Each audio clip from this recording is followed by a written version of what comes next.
Just across the East River from Manhattan, where I live, just over there, is an enchanted wonderland, an international crossroads, a stew pot of neighborhoods filled with the languages, cultures, traditions, and flavors of many lands. Hey, how you doing? Morning. My morning ritual goes something like this. Regular coffee and a donut, maybe a cruller. I'm feeling wild and crazy. But just across the river, the options are endless.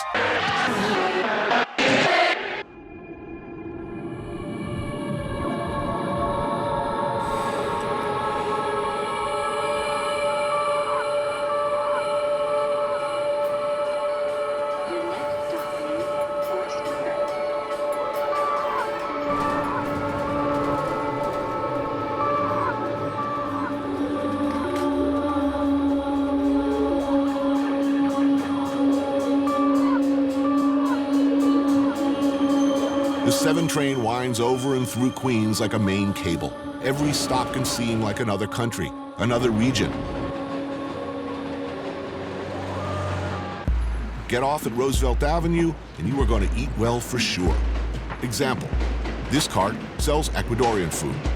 Hornado, roast pork with sublime, crispy skin straight from heaven. Crunch, crunch. Oh, that's the sound of victory right there. Morcilla, blood sausage with potato cakes.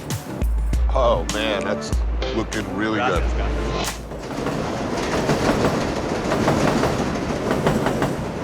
This is a working class day, but people coming to and from work.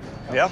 How often do you think the average person eats at one of these things? A lot of like the day laborers, a lot of the men that are here, they might live in these tiny apartments with a tiny shared kitchen. They can't cook. Right. They're not going to go into the restaurants. They don't have time for that. So it's, for them, it might be even more that they're eating on the streets. Sean Basinski is the director of the Street Vendor Project. Prior to going to law school, he built a pushcart and sold burritos on the corner of 52nd and Park. He founded SVP with a small grant from Yale University Law School. He lives in a tenement walk-up apartment in Manhattan with a bathtub in the kitchen. You know, like most lawyers.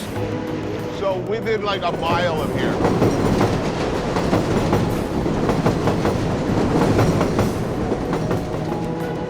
Yeah. what would my options be nationality-wise? It's incredible. I mean, you can have Tibetan street food, and then there's Colombian arepas. You go up into Flushing, and then there's the Chinese barbecue carts. I don't know of any place in New York, maybe even the world or the country, that you can have such diversity on the street. Matt Shapiro is another lawyer who represents street vendors when they need legal help, which in our nanny state current reality is all too often. Now, generally speaking, to open up a cart on the street, you need a license? You have to have a license for yourself, and then you have to have a permit for the cart itself. That's the problem. At any spot? Generally speaking, yes, although there's lots of restrictions. Manhattan is very much the, you know, not my backyard neighborhood in a lot of ways. I mean, for this reason, Manhattan, in my view, is a lot less interesting than Queens. Right. This is a wonderland. Yeah. I mean, look at what we got here. You know, they're trying to change it, though. And the more it does change, the more the vendors are threatened, you know? There's always talk about cleaning up Roosevelt Avenue. You know what that means? If you get higher rents, nicer buildings, they're not going to want a streetcar out in front. That's sometimes the problems that vendors face. Right. Even if the spot is completely legal. And we see it all the time, where there's building managers who come out and say, hey, you know, you got to move, can't be here. They even call the police. So what happens if that happens, when that occurs? When it was me, the young kid out of college, Right. I was ready for them. Right? But if you're an immigrant who doesn't speak any English and is realistically scared, and they tell you to move, well, you're going to move. In a perfect world, how many of these would there be?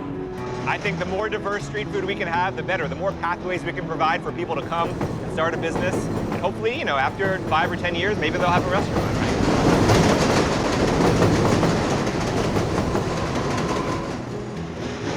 I mean, we don't say there are too many restaurants, do we? So why too many food vendors? Too many affordable restaurants, goddamn.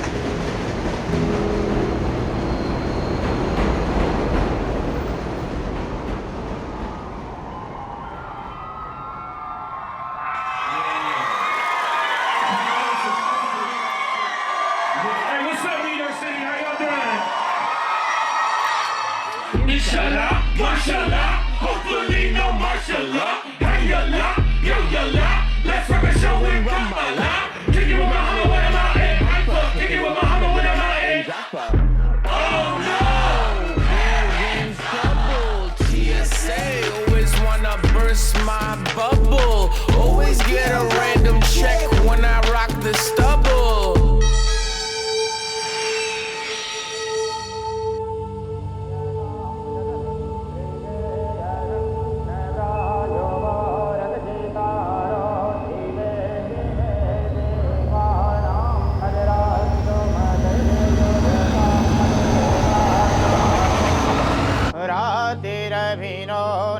वर्ततां मम देवानाग्वं सखियमुपसेद्विमा भयं देवानयायोः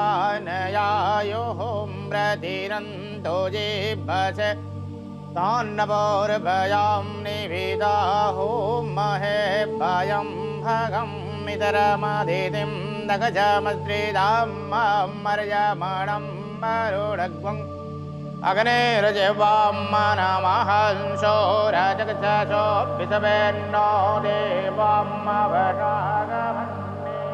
Himanshu Suri is better known as Heems, half of the rap duo known as the Sweatshop Boys. He was born and raised in Queens, a living, breathing example of the glorious mashup that is this borough. So it seems just right that a first-generation Indian dude takes me to a Chinese dumpling spot close to his Hindu temple. Yew Garden Dumplings is everything you need in life. So, born and raised, Queens? Yeah. What neighborhood? Most of my life I've been in Glen Oaks and Belrose, which is like further east. Largely or mostly Indian? Our neighborhood is mostly Punjabi, and then there was Christians from Kerala, Malayali, and Pakistanis, those three. And next non-Indian neighborhood over? More like Guyanese, and still Indo-Caribbean. Right. And then the other neighborhood, like whiter but still Indian. So it's hard to escape us in Queens, which is why I like it here. Spicy beef and tripes, boiled pig tongue and tripe marinated in sugar and soy, served cold with chili oil. Traditional Indian food at home. What about outside the house? Because the food's so good at home, we don't really go out to eat Indian food, because it would just be my mom going, I could make better dal than this. Right. So, in New York, man, it was like lo mein and pizza when we weren't eating Indian food. Lion's head meatballs, pork, ginger, soy. So we used to come to Flushing even when we moved out further east, because they didn't have grocery stores there. My temple is over here, and so even as we moved further out to Long Island, we always end up coming back to here or Jackson Heights, which are like these first places you come. Sometimes I joke, I mean, Queens is so great and so diverse, but it's also because the airports are here. So it's just like you get off of a 16-hour flight with no money in your pocket from India, and you're like, where am I gonna live? Well, I'm already here, and so let's start with this place.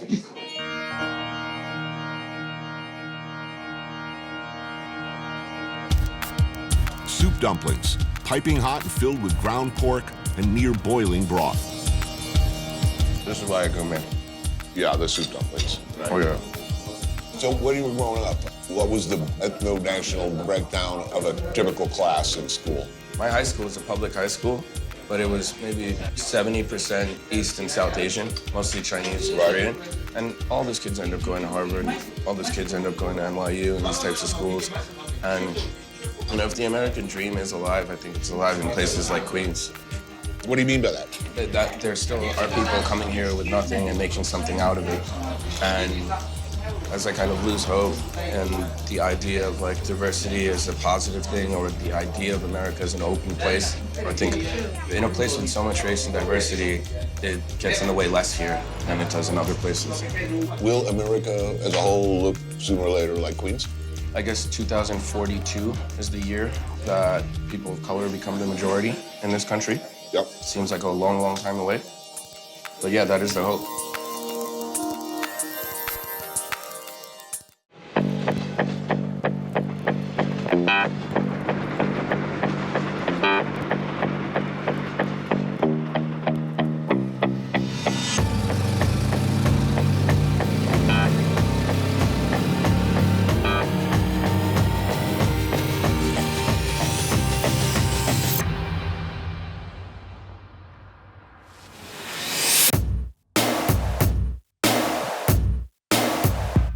From LA, but from time to time, you'll find them here. And when you do, you best play nice. Gilbert Melendez, Nate Diaz, and Nate Diaz, three of the greatest mixed martial artists to ever fight in an octagon. Gilbert holds the distinction of being one of the few MMA fighters to be ranked #1 in the world in 2 weight classes. Nate and his older brother Nick are both vicious strikers and grapplers, and about as tough as it gets in a professional setting or on the street. Neither particularly likes to fight, they say, but should the situation call for it, well, let's put it this way, they will.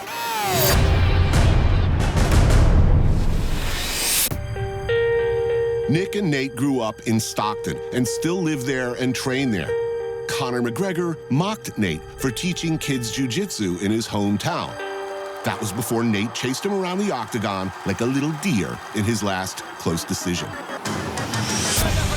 In one of the greatest fights in UFC history, Nate Diaz shocked the world when on very short notice, he stepped in and submitted McGregor in 2 rounds. Nate Diaz! He lost a second bout by decision, but there will surely be a third. And no matter what happens, Nate Diaz always brings it. Mariscos Gente on South Centinela.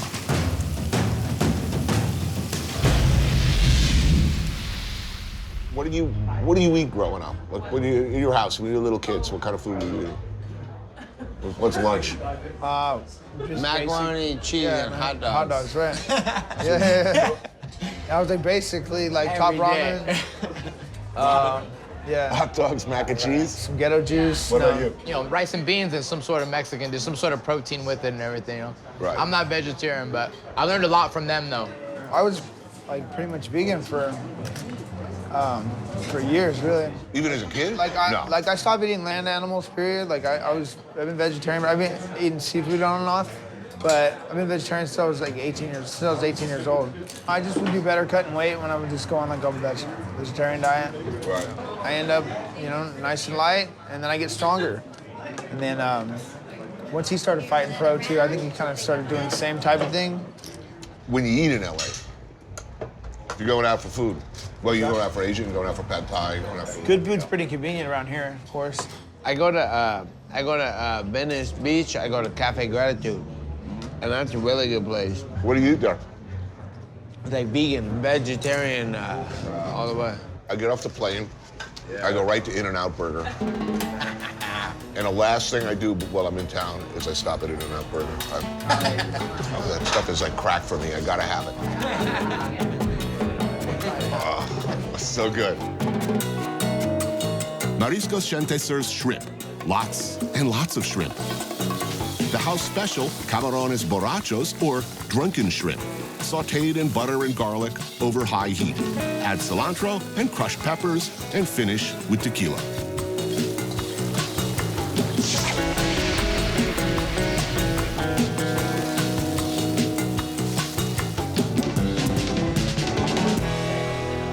So when was your first fight, like in school? Like what grade? What? First grade? Kidding. No. Yeah, this is what we're talking about, our first fight, right? One time I was in 6th grade, and I went down to the baseball field, waiting for foul balls, because when you catch a foul ball, you get free soda or a bag of chips or something. And I caught the ball, and one of the baseball players was mad because a littler kid was trying to rap and get, so what's up, why don't you let him get the ball? I was like, shut up, I've been waiting all day for this ball. You know what I'm saying? I was a little kid. He was trying to get in a fight with me. And I'm with these guys and they're all hardcore, and I'm in my head like, man, why they gonna make me fight this guy? Because we're in my head, right? I'm like, man, they make me fight this guy. And we're like going at it, and I've never been punched in my face so many times in my life. I was just a little You kid. just swing kind of wide back. I was hurt. Yeah, why you make me fight? That's the main. Why you make me fight this guy?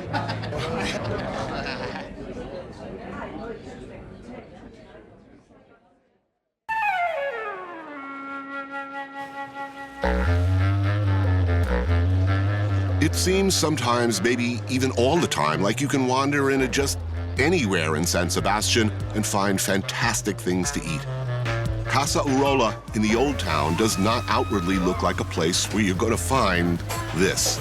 Seared mushrooms with egg yolk and pine nuts. Potato sauce? Yes, and duck sauce. Beautiful. Wow. Look at that. Grilled tuna with marmitaco sauce, a reference to a classic fisherman's stew. Peas and a consommé of Iberico ham. Pretty. The food is so good in this town. I mean, it's really outrageous. Yes, I mean, you yes. walk by this place, you don't expect this. Olats Gonzalez Abrisqueta is a professor of social anthropology and a documentary filmmaker. Whoa, look at that. It's the squeeze with white bean cream. Wow. I know that this is the end of squid season. Yeah. Everybody says this. I mean, everybody knows. Yeah.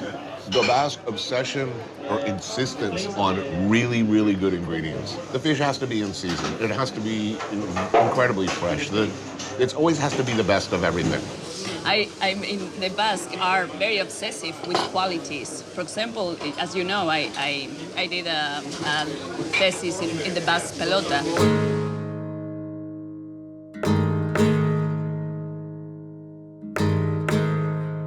Pelota, if you didn't know, is the most popular sport in Basque culture.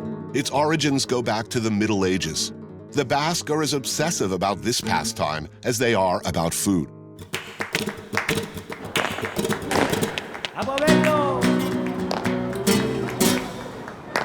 Most of male conversation in the Basque country are about things and about qualities of things.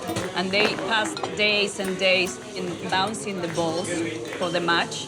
And they need to know which one is the best for the match and how it behaves.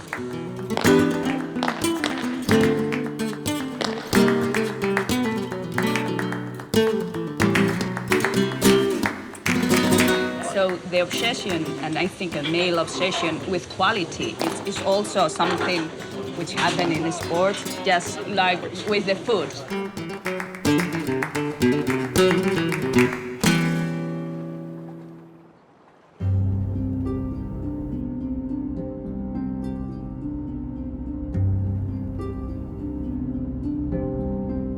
Basque language and culture exists on both sides of a border. Unsurprising, as they predate both countries. This may be France, but it's still Pays Basque. Here we're in the French Basque Country. The Basque Country is divided by a frontier, but we're talking about the same culture in the French Basque Country and the Spanish Basque Country. Is there a difference between the French and the Spanish side? Well, on the Spanish side, it was the dictator of Franco, and there it was forbidden to speak in Basque. On the French side, it's true that there was a little less pressure about talking Basque, but because there are a lot of people who are coming from Paris, from big towns for retirement, we're losing the Basque language. Do we drink Spanish wine? Do we drink French wine? We drink French wine. French wine. Okay, good.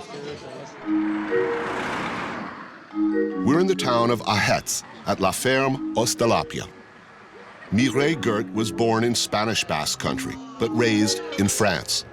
We've got a very good quality of life here.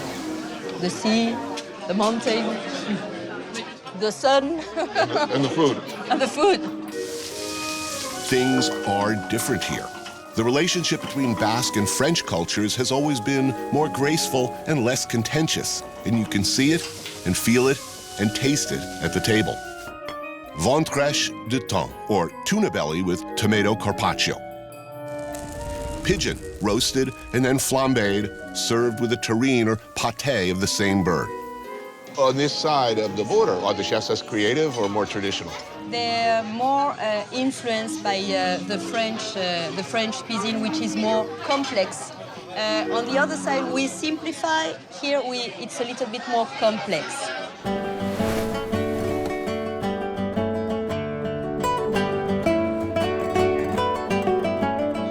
Why is the food so good? Because we like eating. That's the main point. Why are we going to use things which are in the freezer? You're going to try to do it always fresh, very simple, but with very good things. I would say that's what describes the Basque cook. It's really simple, but fresh.